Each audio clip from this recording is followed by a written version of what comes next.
Welcome to the Hockey Podcast. I am Luke Lipinski. And I'm Doug Cannon. On this week's show, we preview the new Central Division, why the Stars could be a team on the rise, why the Avalanche will be fun to watch if nothing else, and the power of Joel Quenneville's mustache. That's right. Everything he said. All that and more. Let's drop the puck on episode 15. All right, Doug, here we go. It is early August. Training camp is about a month, just over a month away, really, at this point, about 5 weeks away. We were looking at the schedule before the show started. Rookie camp starts up in about 4.5 weeks. In other words, the 2013-14 season is within the crosshairs at this point. I mean, it's not that far away. We just have to kill another month, and we figured the best way to do that is to preview each division. So we're going to start today with the Central Division. Obviously, the new alignment, we're going from 6 divisions down to just 4. So not only are we previewing who we think is going to be good in these divisions, we're just kind of reviewing who's in these divisions, and everything looks a little bit different this season. And, well, here we go. Let's start with the Central. You have any thoughts here? I feel like I'm just kind of talking.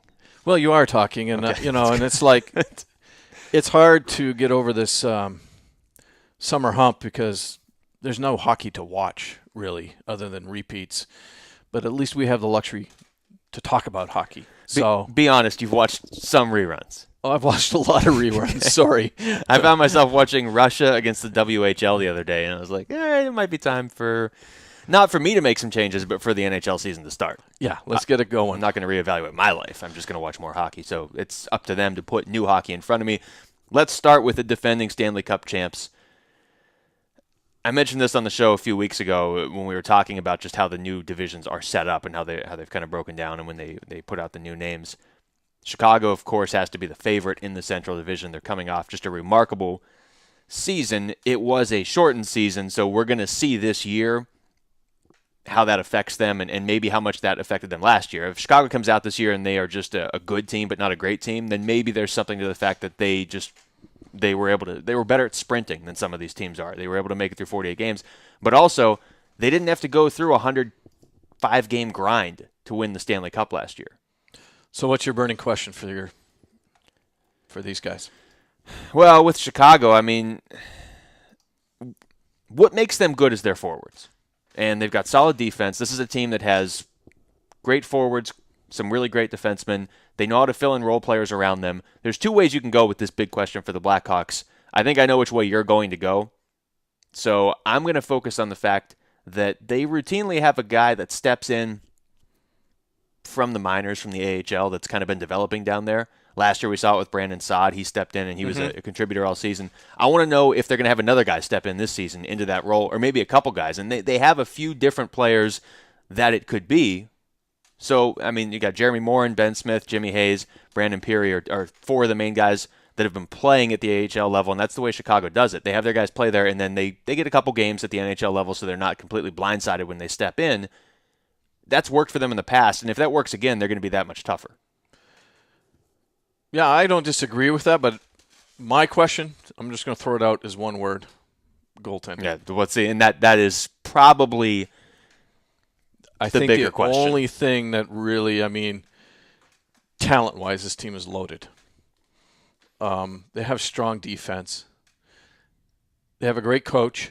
Now, it was a shortened weekend, and people look at coaches like O'Reilly in the NBA, Phil Jackson in the NBA. Oh, they were given golden teams. The problem with a golden team is you have a lot of egos in a room, and you are a really good coach if you can manage those egos. And I think Joe Quenneville has done a really, really good job with this team, especially with young egos. I think the question mark for Quenneville this season is that goaltending. I'm not worried for this team when it comes to talent and players. They clearly are doing a great job with developing their players down in the AHL. It's working for them. Whatever they're doing, it's working for them. My whole thing is Corey Crawford has Nikolai Habibulin backing him up this year. How old is Nikolai Habibulin? He's 40. He's 40. He's only 40? Yeah. He's been around for 14 seasons. I feel like he was 40 14 seasons ago. Yeah. Well, his goals against his last 4 years with Edmonton got better. Did Edmonton those 4 years. Right. I mean, he went from 3 goals against to 2.5 goals against. He's a 923 save percent. I mean, so his stats aren't like really bad. It's just that, I mean, Habby has been around a long time. He's a 40-year-old man, and maybe that's where he is now. Maybe he is a backup. Well, I think with Chicago, you look at this team, and they just won the Cup. They've won it 2 times in the last 4 years. So there's a higher standard there. So if Chicago goes out there and they finish second in the Central Division and they win one round of the playoffs next year and they get bounced in the second round by, let's say, St. Louis or LA or whatever, that's not a successful season for them. I mean, they are looking to defend the Stanley Cup. And like I said before, they're not coming off a full 82-game season plus a long playoff run. A lot of teams, when they try to defend the Cup, they're all beat up from the season before. They had a lot less games. Most of their guys are healthy, it would appear, for the start of the season. And in today's NHL, if you don't have goaltending or coaching I think is the one that gets overlooked, you're not going to win the Stanley Cup. You may win regular season games and awards, and you may receive accolades there, but you're not going to win the Cup. Chicago obviously has the great coaching, and Joel Quenneville's locked up for a few more years now. But if Corey Crawford were to get hurt, I don't trust Nikolai Khabibulin to win me a Stanley Cup, whereas last year I was fine with Ray Emery. Just based on numbers. Let's just look at numbers. Just based on numbers. Last year you had Ray Emery backing up Corey Crawford. Your backup goalie then, his goals against was 1.9. Your new backup is 2.5. And he was 17-1 last year. Ray Emery was 17-1. Right. That's the question mark. Where is Chicago going to finish in the Central Division in the 13-14 season?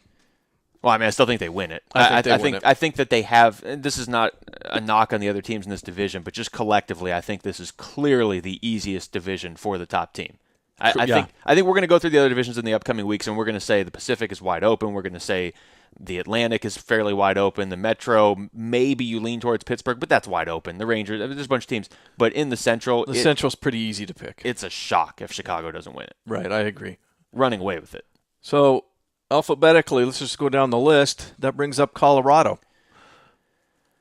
Colorado's going to be a fun team. This team has a lot of wood to chop. That has a lot to get done.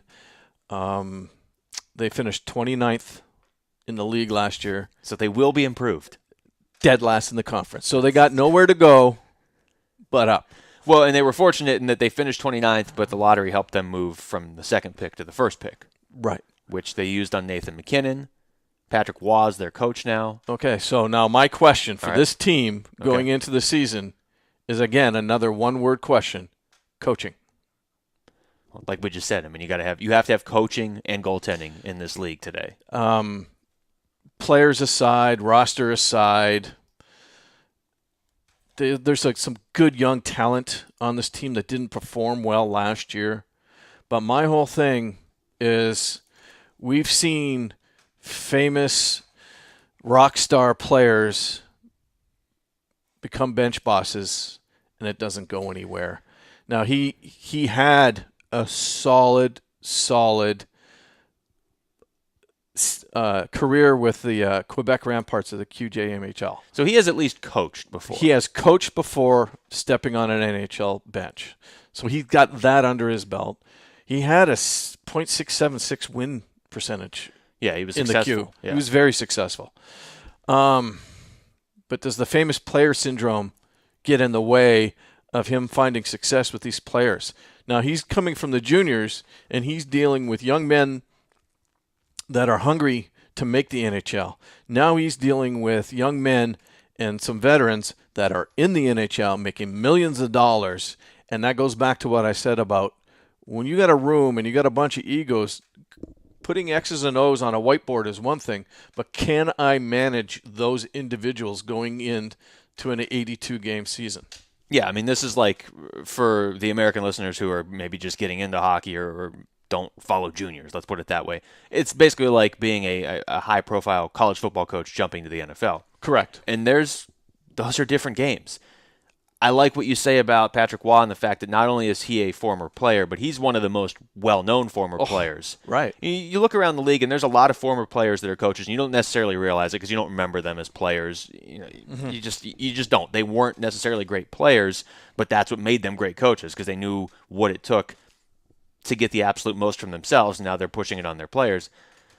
a couple things with Patrick Waugh. I mean, everything came easy to him, and that sometimes is tougher. Not easy, but he was so naturally gifted. But also he was a goalie, and that's a little bit different. That could help him or that could hurt him. You know what? I think a goalie to me is a lot like a catcher in baseball. A lot of successful managers in baseball are catchers. And it's because they see the game, right? Goalie does too. Goalie sees the game. His viewpoint is the whole sheet of ice going away from him, coming towards him. So he has a different advantage than just a winger or a D-man or somebody. He sees everything, and he communicates. He's almost like a quarterback during a game. But my thing is that Patrick was very, very successful in the junior leagues. Now he's in the big leagues. And what's going to happen is he's going to walk in the room.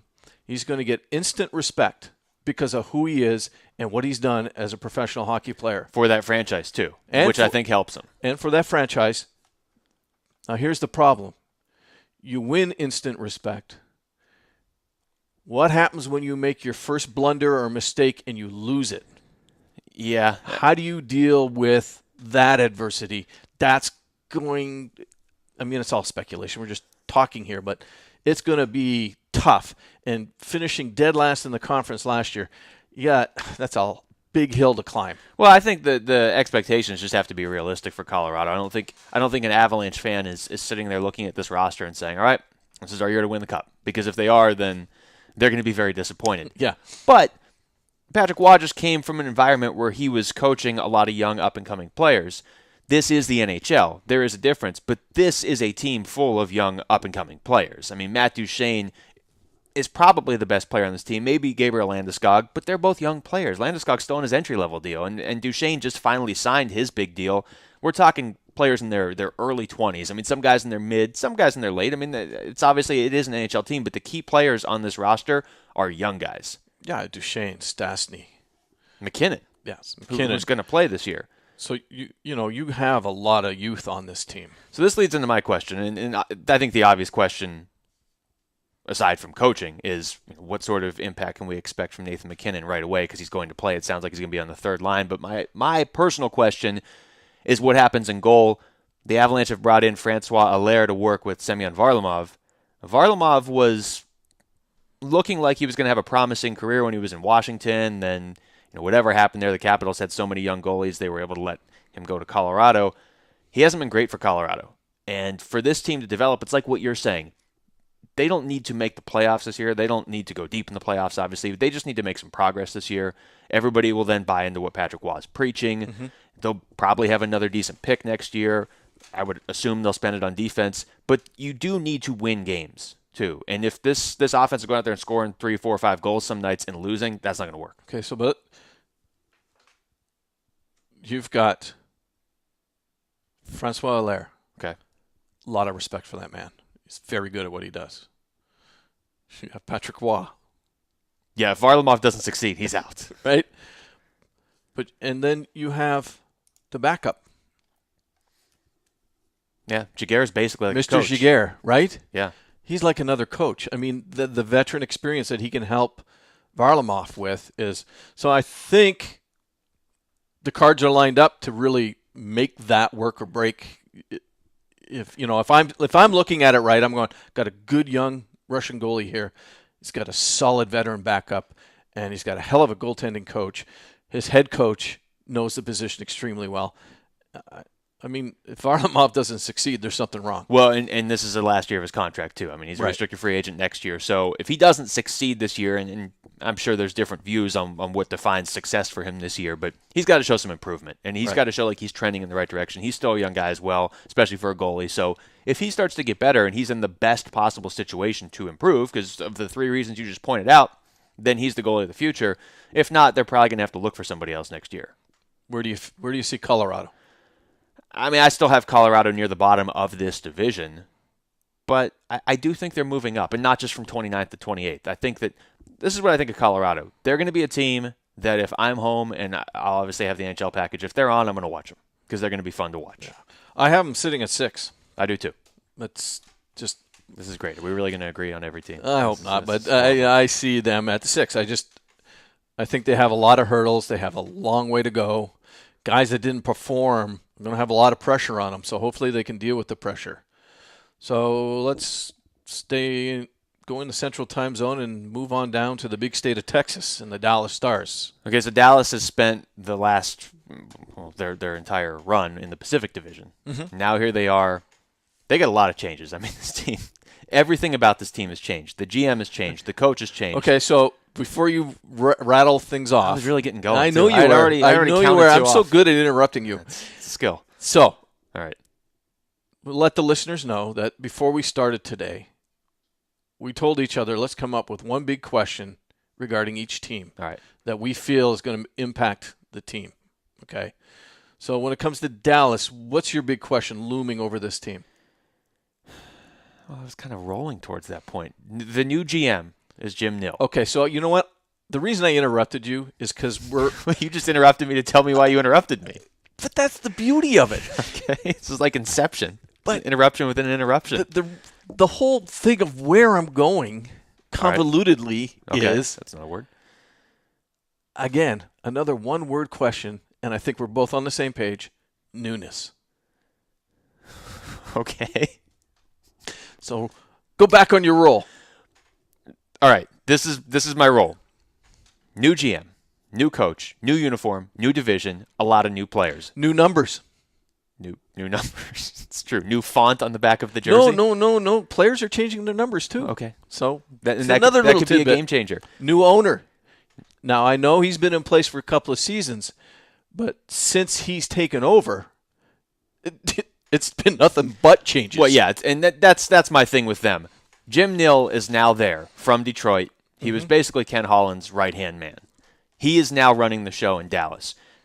I've said on this show before, Dallas just keeps restarting. And they don't just keep restarting every year. They seem to restart like at the start of the year and then at the trade deadline and then after the season. You can't ever have success doing that.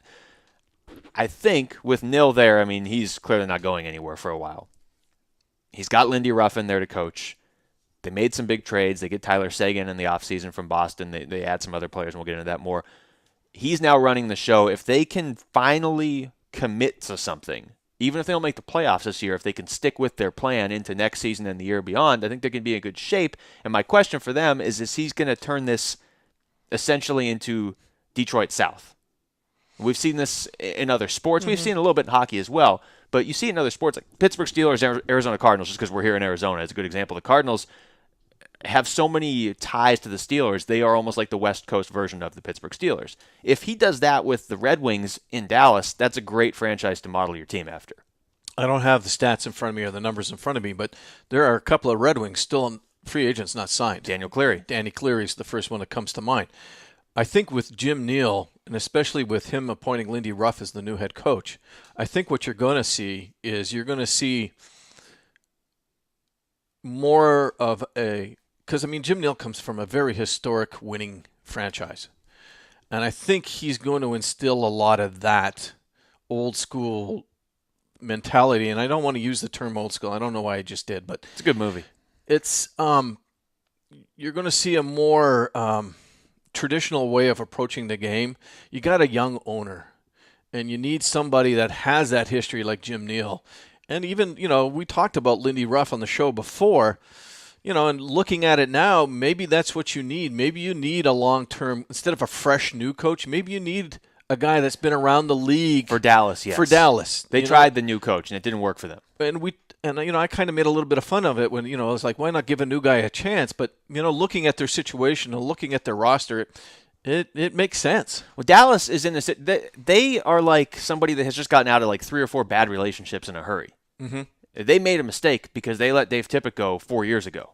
So they've been scurrying ever since. So now you bring in Lindy Ruff. He is at least an established NHL head coach. He's going to move this team in the right direction. And you look at the guy, I mean, they are completely different. That's not a joke. Their uniforms are different. They bring in Sean Horkoff, Rich Peverly, Tyler Seguin, Sergei Gonchar. The other guy that we at least need to touch on, Valery Nikushkin, who they got 10th pick in the draft, could very well end up being the best player in this draft if he plays in North America. Well, and he has the number 43. Okay. Jamie Olsiak used to have 43. He will now be number 5. Is this a storyline you're going to pursue all season? Well, I mean, Jordy Ben, formerly 58, is going to be 24. Horcroft will be 10. It's a new era. Yeah, I mean, they're changing things. Well, but they Now- also, I mean, they kept Jamie Benn. They kept their best player. They have a decent goaltender in Kerry Lettinen. Mm-hmm. So this is a team that, in a lot of ways, again, if they commit to it, then they trimmed off a bunch of fat and they brought in some new players, but they kept the Jamie Benns. Ray Whitney's there for another year. They picked up Eric Cole late last year, so they have some vets. They've got some big. Tyler Seguin was the number 2 pick just a couple years ago, and he hasn't been bad except in last year's playoffs. I'm hoping that veteran coaching staff might help with their progress. I mean, you had a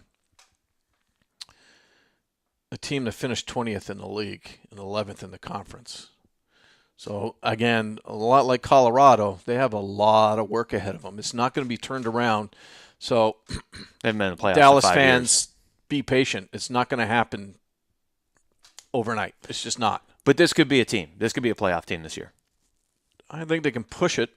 Just because the Western Conference is so wide open. They could now they're not going to be at the top of this division, but they could sneak in as a wild card. Maybe they could push for third. I have them. I have 5. I have them finishing 5th. I have them at 4th, actually, and I reserve the right to change these predictions by the end of this show. Okay. But Good. right now I have them 4th. You're listening to The Hockey Podcast. Feel free to email comments or questions to the show at our email address, thehockeypodcast@gmail.com. We are back, second half of the Central Division here. Mr. Doug Cannon, I am Luke Lipinski. This is fun. We're doing this every division for the next 3 weeks. Yep. Starting in the Central. I don't know who we're doing next week yet. We'll figure that out. Everybody's Obviously, probably Atlantic has sitting at home going, why would you start with Central? Why wouldn't you at least start Pacific, Central, No, that's not how we Metro, do things Atlantic? here. Nope. We started where we wanted That's to right. start. We started in the middle. It started right in the middle, and we'll go wherever we want from here. No rhyme or reason at all. Again, I contend this is the easiest division to not only win if you're Chicago, but make a move up if you're a team like Dallas. Because we'll get more into the other divisions. I'm sure we'll have a full season overview maybe the week leading into the actual puck drop of the regular season. But I just think with this being a 7-team division and there being some weaker teams and some teams that are kind of in transition right now, if you are solid and successful, you're going to rise to the top of this division. It's a lot tougher in other divisions. Yeah. Just on paper. I mean, like Pacific Division, tough one. So, Top to bottom. yeah. And the other ones each have 8 teams. So, the only thing that we are doing here right now that is in kind of chronological order is we're going down the Central alphabetically. So, we finished with Dallas. Jump a whole bunch of letters and go to Minnesota. Finished 12th. Two hockey cities that don't like each other, by the way, but go ahead. Finished 12th in the league, 8th in the division. Got that last playoff spot. Yeah, Minnesota, they go out and they spend a ton of money last year. And that's my question. Is that money going to pay off? Okay, we basically have the same question here. And I think Minnesota fans have this question as well. You spent a lot of money on Zach Parise and Ryan Suter last year. And Only $98 million each. well, see, that constitutes a lot of money where I come from. But they both played well, and yet all Yes, that got they did them. play well. It's not like they underachieved. It's not like Parise or Suter was a disappointment last year by any means. And yet all that got them was the 8th seed in the Western Conference in a very quick elimination at the hands of the Blackhawks, and that was with Josh Harding stepping in and playing very good goaltending. So if this is as good as they can be, that's kind of disappointing if I'm a Minnesota fan.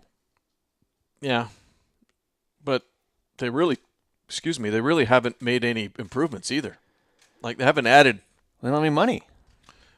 No. I mean, what are you going to do? You look at their additions and losses, a couple names stand out. Cal Clutterbuck, a guy they lost who statistically doesn't do a ton, but you have to have that sort of agitator on your team, especially in the Western Conference. Now they replaced him with Matt Cook, who's pretty much the definition of an agitator. I'll give you this question, a little bit separate from the one we both just asked at the same time. Nino Niederreiter. They get him from the Islanders. Just a colossal disappointment with the Islanders. But a ton of upside, a top 10 pick when he got drafted. Very good in the World Juniors for Switzerland. If he can step in and be a playmaker, if Michael Granlund can be a playmaker, if some of these young guys develop alongside Parise and Ryan Suter, then they can be an interesting team. Yeah, I think most fans' eyes are on the amount of money they spent on 2 players. But and here's the thing. two players don't make a team. No, They really work. doesn't work. And now, it's a lot of pressure on Mike Yao. Hey, you got these $2 million men. I mean, big deal. It just doesn't, to me, you need more than just cash. I'm sorry. Well, I mean, let's say either one of them gets hurt for any extended period of time. You're losing, 40% of your team if Ryan Suter goes down? I mean, he plays ridiculous amounts of minutes. And the guy is routinely playing up around 25, 26, close to 30 minutes a night. Now, he's young. He can handle it. He'll be on the U.S. Olympic. He'll be the anchor to the U.S. Olympic blue line. So he's certainly one of the best defensemen out there. But, boy, you tied up a lot of money in two guys. And then you have guys like, Danny Heatley's been a disappointment since he came to Minnesota. I'm glad you mentioned his name because... You forgot he was on the team? Yeah. Yeah. I mean, this guy used to be a superstar, and he has the attitude of I'm the greatest, but he hasn't done diddly.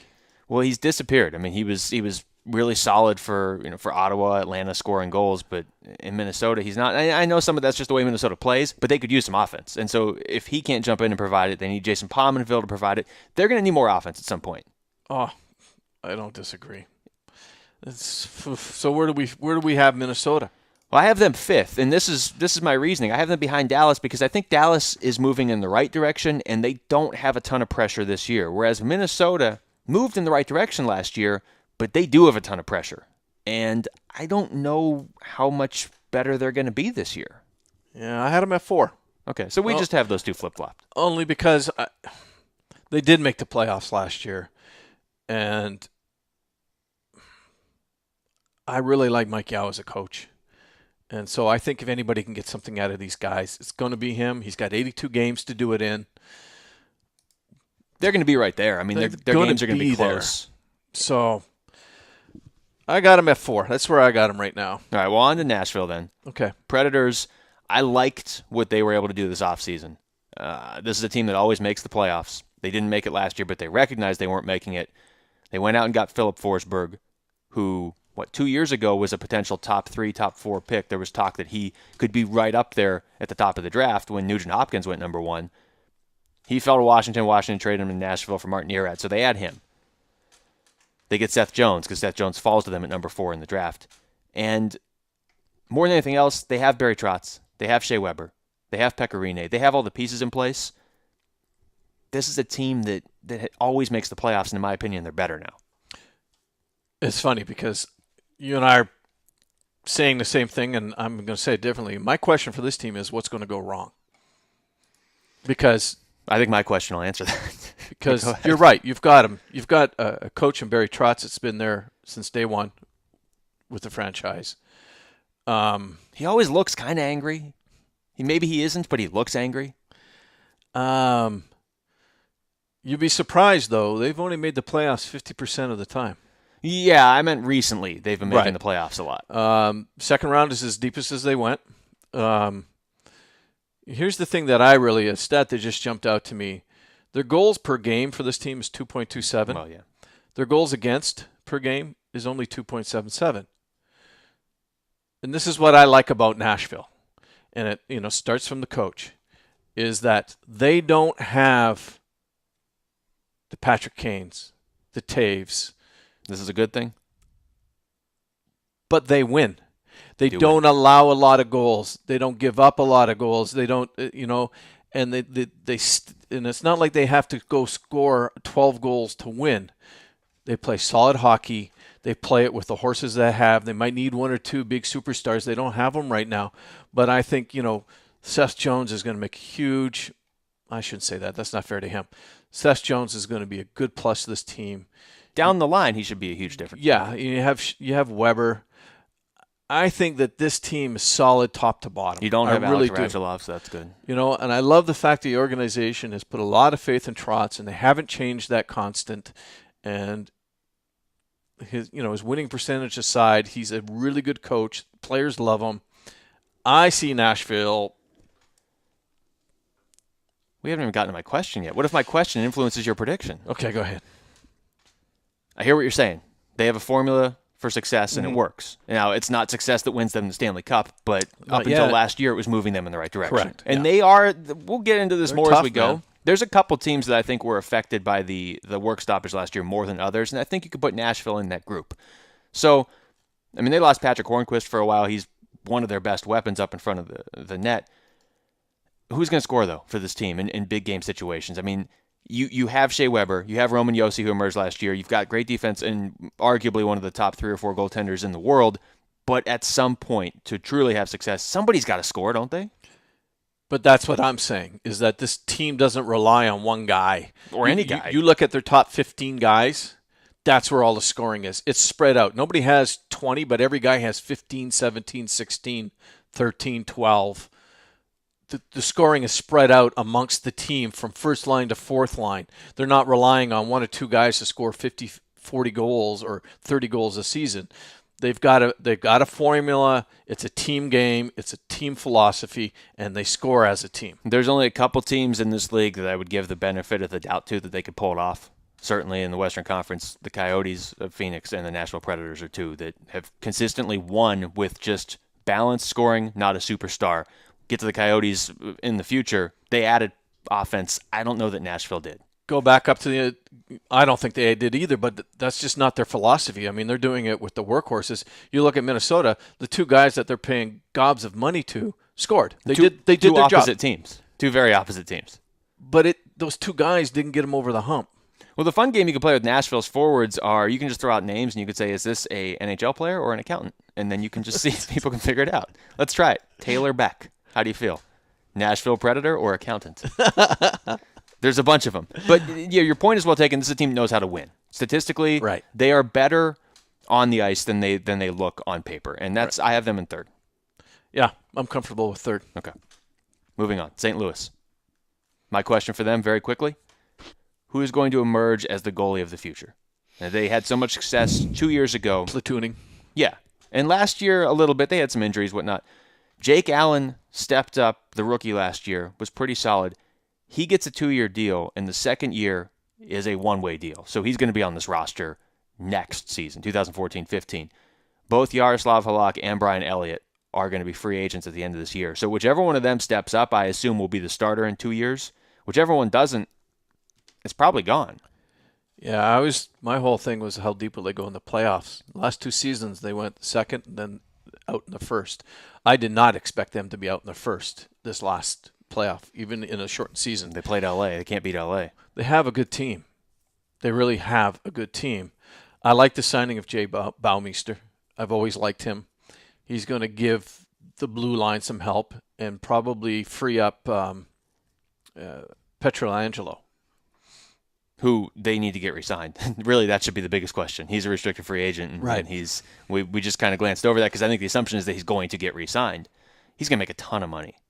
Mm-hmm. I mean, he is the future of their blue line. But yeah, St. Louis is another one of those balanced teams, except all their players are a little bit better than some of these other teams we're talking about. And they have offense. I mean, we saw it last year with Tarasenko. He comes in as a rookie. Start of the season, he looked like he might be the best player, the best rookie around, and he ended up trailing off a little bit. But still, the other question with St. Louis, they got to keep their forwards healthy. It seems like every year they just lose 3 or 4 guys for months at a time.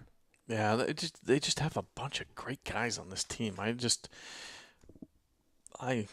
got them second. They're dangerous. They've got a good coach in Ken Hitchcock, and when Halak is on his game, he can carry a team through the playoffs. They got to beat LA at some point, otherwise they're not going anywhere. But I have them second too. And I think injuries is a very good key because, as we know, this was my goalie tandem in our fantasy league, and they were hurt. Work out for you? Yeah, well, they were hurt, and then they played hurt when they weren't hurt. Right. Yeah. So injuries is a very, very good point, which I overlooked, but that's a solid point. I have them second. Well, and you can't predict injuries, so you can't sit there and say, well, St. Louis is going to win because they're going to have injuries. But there are certain teams that seem to have more injuries every year than other teams. And St. Louis it just seems like they always have a guy that's out for 3 months. TJ Oshie's missing time, or for a while there was David Perron. He's in Edmonton now. It just seems like they constantly have 3 or 4 good players on their DL. Right. No, and then we come to the mighty Peg in Manitoba, Canada. All right, well, the Winnipeg Jets are making the transition from the Eastern Conference to the Western Conference. Right. So they're kind of the ones that set off this whole realignment because they obviously couldn't play in the Southeast Division anymore. No. So they move over to the West. Detroit, Columbus move over to the East. And I think it hurts Winnipeg, to be honest. you look at them last season, and Jets fans are going to tell you, well, look, we were second place in our division, and we're on the way up. I just don't see it. You were in the Southeast Division, which was clearly the worst division, maybe in all of organized sports last year. Well, and Winnipeg fans are going to say, well, we finished ninth. We were sniffing the playoffs. Again, that's because of the division you were in. Right. I agree. They finished 18th in the league. Well, there you go. And that was, even that I think was inflated because you were playing a Carolina team that was hurt a lot. You were playing a Florida team that just wasn't a team a lot. Yeah. That division last year, I think the best part about realignment that people are overlooking is that the Southeast Division isn't a division anymore because that was just not good for hockey last year. So Winnipeg, my question for them, they just went out and spent $93 million on 3 players. And that wasn't that they brought in Zach Parise or Ryan Suter. That was to keep the guys they had. So we're sitting here talking about how they weren't a playoff team yet anyway, and they just went out and spent $93 million over the course of these contracts on Blake Wheeler, Brian Little, and Zach Bogosian. Yeah, Brian Little had 32 points last season. Blake Wheeler had a career year, but it wasn't amazing. And Zach Bogosian, you're paying for potential. I mean, that deal was made fun of a lot on social media and just NHL media in general. Maybe not made fun of so much as just it raised some eyebrows. Yeah, I don't know, man. This team it's a bunch of guys. It's not. It's good start. Nothing just like. I mean, I love Evander Kane. He's I the really one guy. do. I love that guy. I think he's a beast. He's a beast. He's a great player. If Antropov can step it up. All right. Well, that tells you all you need to know. I mean, I think that the Jets are going to run into some issues here, and this could be way off base, but I wonder if this is why they had to pay a guy like Bogosian so much money. They're not luring free agents in at this moment. And then a guy like Alex Burmistrov, who I think was drafted with a lot of promise a couple years ago, he wasn't happy. He just left and went to the KHL. And that doesn't get the headlines of Ilya Kovalchuk because he isn't Ilya Kovalchuk. But if you're the Jets and trying to build with what you have, you've got to be able to get your young players developed and going. And they're doing that with some of these guys. Brian Little is solid. Evander Kane is borderline one of the better goal scorers in hockey. I mean, he could take the next step. He's still young. Blake Wheeler was solid, but do you see this team going anywhere? No, not right now. There's some tweaking. I mean, Kyle Wellwood. Is that just thrown out there as a reason you need to tweak? I'm just going to throw out a name, Kyle Wellwood. Come on, he's a center, and he finished with 6 goals. Well, the other thing with Winnipeg is they've got a lot of guys tied up long-term now. And so this isn't they're not set with this roster forever, but they're set with Brian Little, Evander Kane, Blake Wheeler, Tobias Enstrom, Zach Bogosian, Jacob Trouba, Dustin Byfuglien. I mean, this is your team for a while. Andrei Pavlich in goal. I like Byfuglien. Always have. They've got some good players, but I think that they're in danger of falling into that area where you're a fringe playoff team every year. You never get a great draft pick, and you never get a nice playoff run. I don't think they're going to see the playoffs this year. But I don't think they're going to be horrible either. Just being in their new division, the teams above them are much better than them. Well, I have them in last. Yeah, well, that's the slot I've got them. I mean, because I can't see them. They might flip with Colorado. Yeah, that's fair. That's fair. But still, they're not going to make the playoffs. So really quickly then, this is the order I have. Chicago, St. Louis, Nashville, Dallas, Minnesota, Colorado, and Winnipeg. And again, it's not a complete slight on the roster the Jets have built. I mean, you can't take away from the fact that they were close to a playoff spot last year, but who are they passing? Yeah, the only thing that's separating you and I is 4 and 5. Okay, so Dallas and Minnesota. So Chicago, St. Louis, Nashville, we feel Our playoff are going to be the 3 playoff teams. Who are the wild cards? Dallas and Minnesota.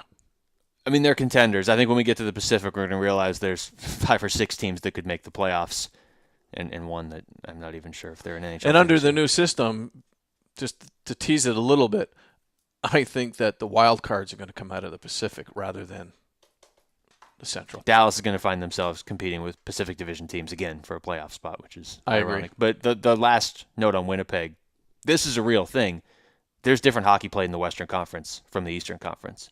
And so they're going to have to just adjust to that on the fly, whereas everybody else in this division, they're familiar with each other. And one last note that we didn't really touch on is their goaltending is suspect as far as I'm concerned.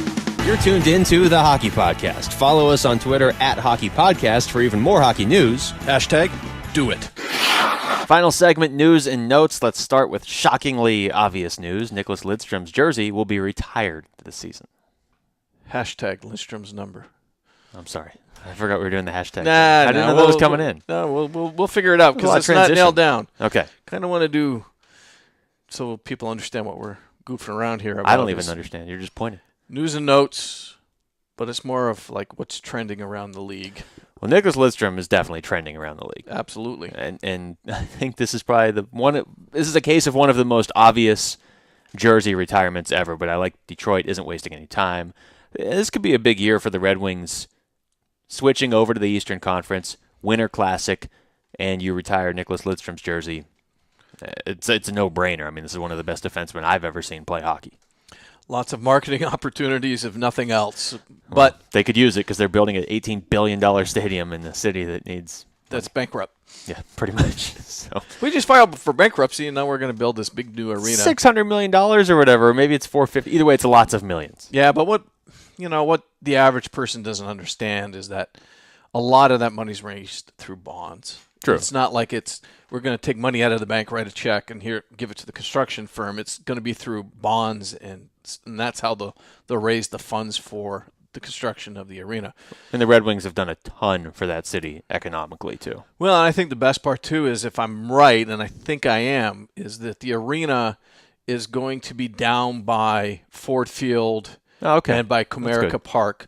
So you'll have like this little sports area in downtown Detroit where that's the place to go to see hockey, football, baseball.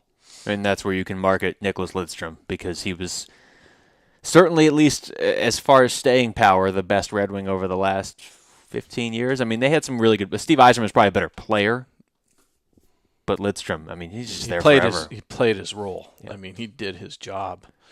And then, my man Scotty Gomez got himself a job. The Florida Panthers. I love it. I mean, Montreal just didn't work out for the dude. No. It just wasn't a good fit, and I think it's kind of cliche-ish, but it's true. I think we need to write up a dictionary of words you invent on this show because I don't think cliche-ish is either. Well, it's a hyphenated word, right? It's cliche hyphen ISH. Never will play Words with Friends with you. But I mean, his first year with the Canadiens, he had 59 points. Yeah, and then it trailed off. You made a good point before we came back from the little break there. He's more of a facilitator. He's not necessarily a goal scorer. You look at his numbers, 2005-2006 season, 33 goals, 51 assists, 84 points. That's his career year. But he's had a lot of years where he's put up 70, 60, 70, 55, 70 again, 63, 48, most of them with New Jersey. Right, and the fat column is always the assist column. Yeah, he's never scored more than 20 goals in a season except that one year when he had 33. Which tells me he's moving the puck around, making his team better. He's setting up other guys to score. So hopefully that's why, he was signed down. And I mean, look at the short time. He was 39 games with the Sharks last year. 2 goals, 13 assists. So 15 points in 39 games, that's pretty good. You're not asking a lot of Scott Gomez. I mean, if you're Florida, you're giving him $900,000. You want him to make your goal scorers better. Now, the problem with Florida is they don't have any goal scorers other than maybe Chris Versteeg. But I think Scott Gomez is a good locker room guy, too. And he's still a young player. I mean, he still has plenty of time left if he can get going again. But he could almost be a coach. But the key about setup guys, though, is you might not be a goal scorer, because you didn't have a guy that knew how to set you up. He carries the puck into the zone. He waits till you're open. He feeds you. You knock it in. So now all of a sudden, Florida might have a kid on the roster that maybe scored 10 goals last year, is going to score 15, 20 this year because they got Scotty Gomez feeding him. Jonathan Huberdeau. There you go. That's what I like about Scott Gomez. And you know what? When Montreal bought him out, what does he do? He goes home to Alaska. He plays in the ECHL. And in 11 games, racks up 13 points. There's a lot of hockey left in this guy, and I think Florida got a bargoon.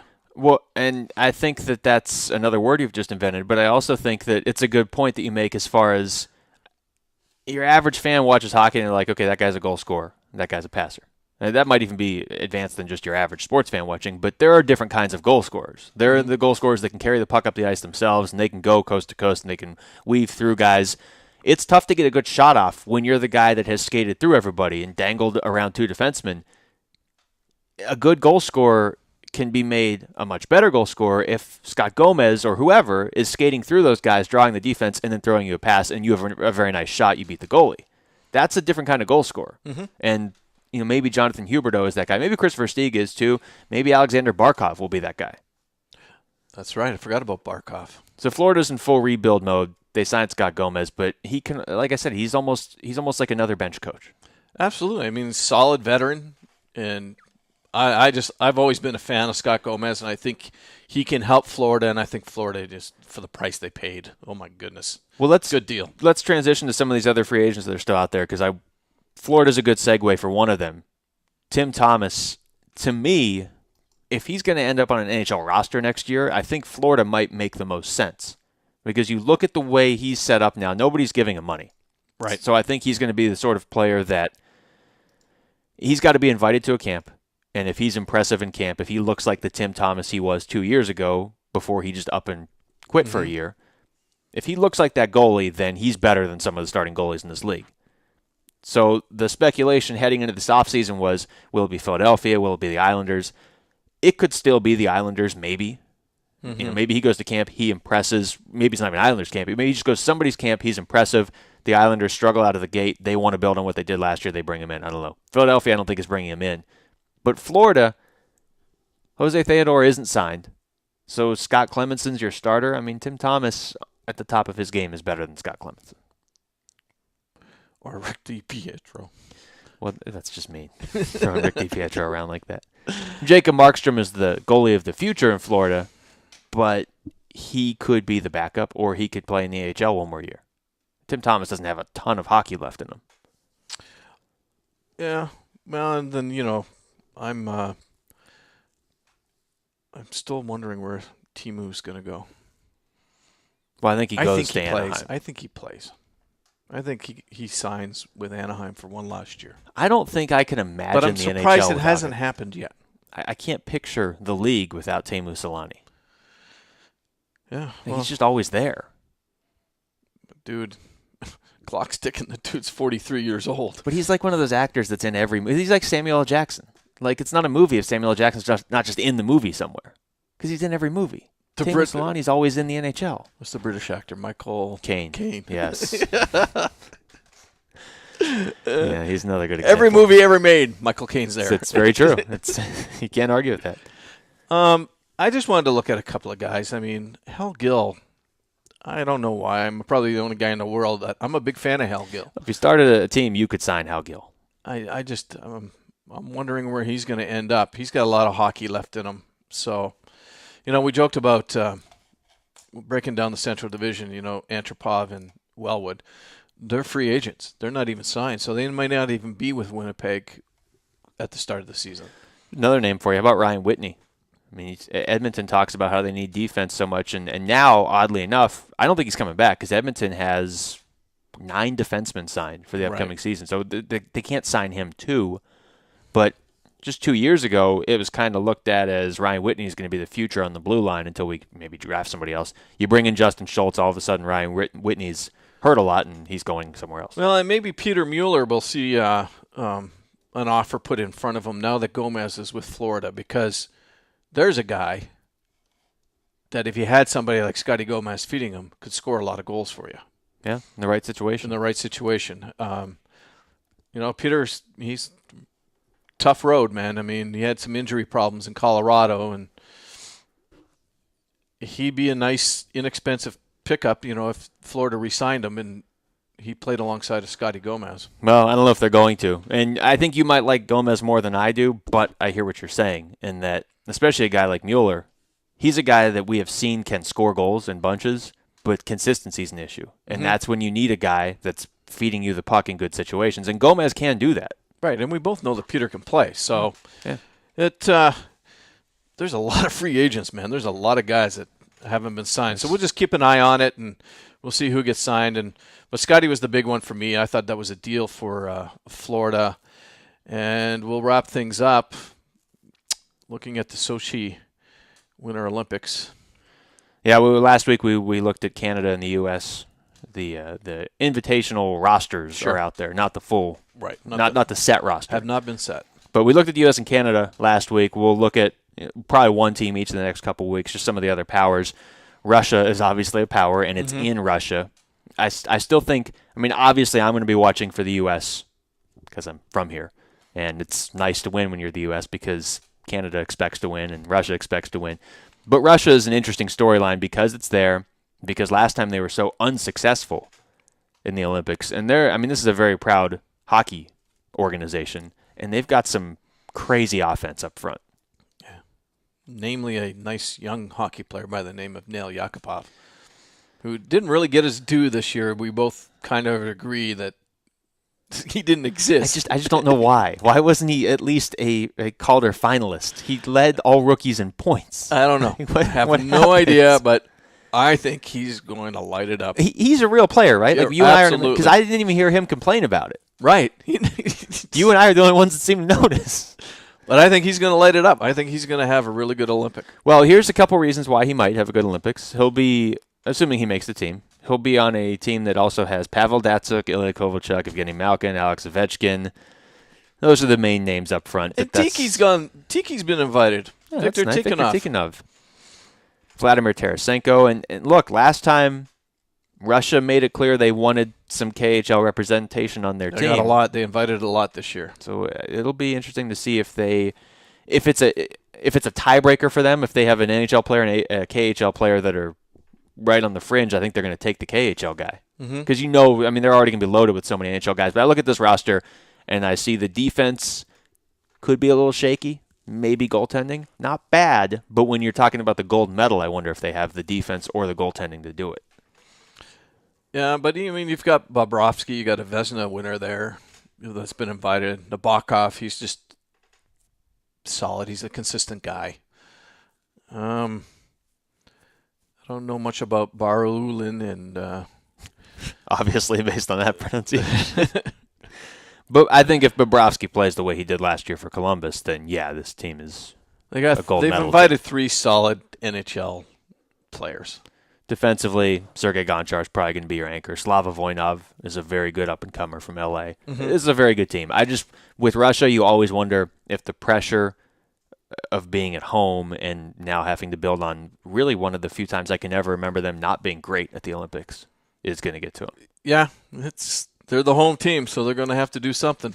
But, you could put together a forward line of Pavel Datsyuk, Alex Ovechkin, Evgeny Malkin. Yikes. That's unstoppable. That is literally unstoppable. Yikes. You could have 7 defensemen. You're not stopping that lineup. And we put that team up against Slovenia. They have Anze Kopitar. I'm sticking to that. Yeah. Kopitar and friends. The three big names at the Olympics this year have solid rosters. That's just basically what it boils down to. And then you're going to have Sweden, Switzerland, Finland. They're going to be strong. Yeah, we're going to look at one of them next week too, because they each pose some different threats. I wouldn't count any of them out of winning the gold either. No. Well, maybe Switzerland. That is it for episode 15. Next week we'll slide over to the Eastern Conference and continue our division-by-division preview of the 2013-14 season with a look at the Atlantic. We'll also take another look at an Olympic roster in our news and notes section. Plus, whatever else happens in the next 7 days, we'll be there. Thanks for listening to the Hockey Podcast.